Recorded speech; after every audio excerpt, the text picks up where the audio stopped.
I think that if I would have never came to death row, I wouldn't be the individual I am today. I wouldn't be as mature.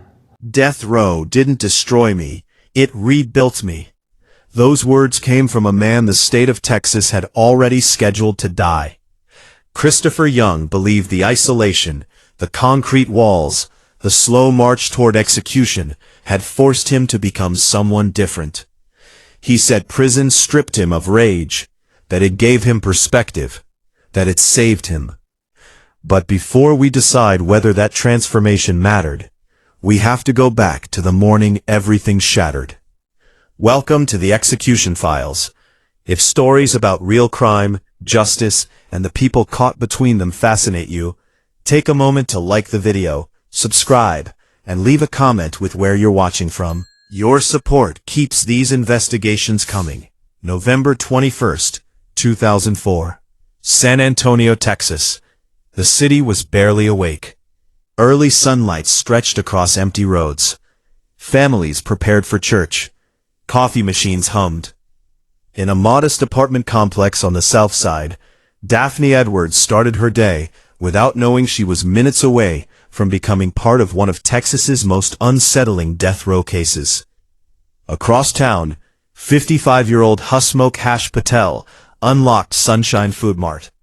He had done this routine thousands of times. An immigrant who worked brutal hours to support his family. A man whose life revolved around that small store. And somewhere between those two locations was 21-year-old Christopher Young. Drunk, high, unraveling, nearly 24 beers, cocaine still racing through his bloodstream, anger without control, direction. He drifted through the neighborhood until he noticed Daphne's apartment. No plan, no history. Just opportunity. He forced his way inside with a revolver. Demanded cash. She handed over what she had. Not enough. A shot exploded into the floor. What followed would scar her forever. Then he dragged her to her red Mazda protege. When he stepped out to take the wheel, she ran. Fast. Terrified. Free. Young didn't chase her. Instead, he drove off. 8 minutes later, Sunshine Food Mart. 8 minutes that changed everything. Inside, Patel stood alone behind the counter. Security cameras rolled. Young walked in calm, browsed shelves, then slipped behind the register. Pulled his gun. 5 words. Give up the money. I'm not playing. Patel moved toward the cash drawer. The first bullet struck him. Bleeding, he triggered the store alarm. The second dropped him. Young followed, finished it, then walked out without taking money. If this moment already feels impossible to process, let me know in the comments. These are the cases that don't leave you easily. A witness in the parking lot memorized part of the license plate. 1 letter. That was enough. Police traced the stolen Mazda by noon. Found Young. No resistance. Overwhelming evidence. Capital murder. In court, jurors watched the tape, frame by frame. The prosecution argued he was a ticking time bomb. Gang-connected, violent, beyond saving. The defense blamed intoxication. Too impaired to form intent. 3 hours. Guilty. Then came sentencing. Life or death. P. Jurors decided he would kill again. They saw no reason to spare him. And the needle. For the Patels, the case seemed finished. Then the son spoke. Mitesh Patel forgave him, publicly, and vowed to stop the execution.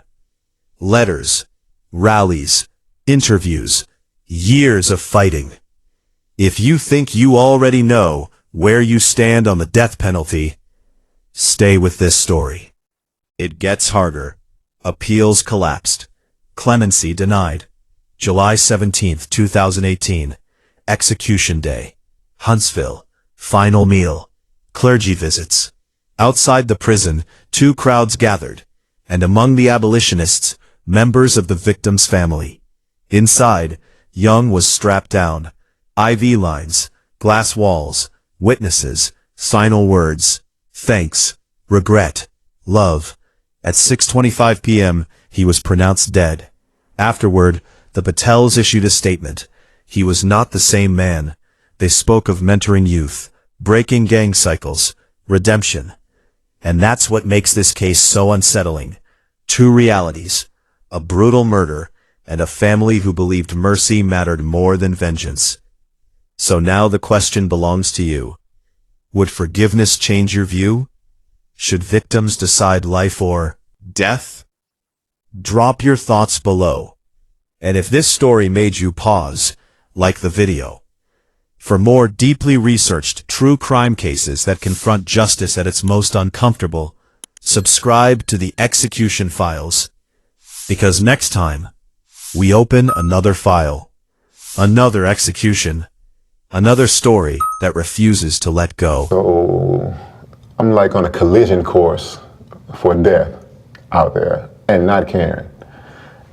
I think that if I would have never came to death row, I wouldn't be the individual I am today. I wouldn't be as mature. I wouldn't be able to explain to my daughter's life, like the appreciation of it, because I didn't have any appreciation for life. I wouldn't be able to explain to them that there's a world out there and not just a city, you know. I wouldn't be able to do any of that without death row. I don't think I would have gotten over my anger. I would probably be in prison anyway. I would probably be dead. And so I really think that the chances were high I would be dead because of the gang activity I was into. And so, yeah, I look at death row as saving my life. And I'm actually happy I came here first because, like, the person I am today, I'm really, really satisfied with. You know, still a lot of growth, but I'm really satisfied with it. Yeah.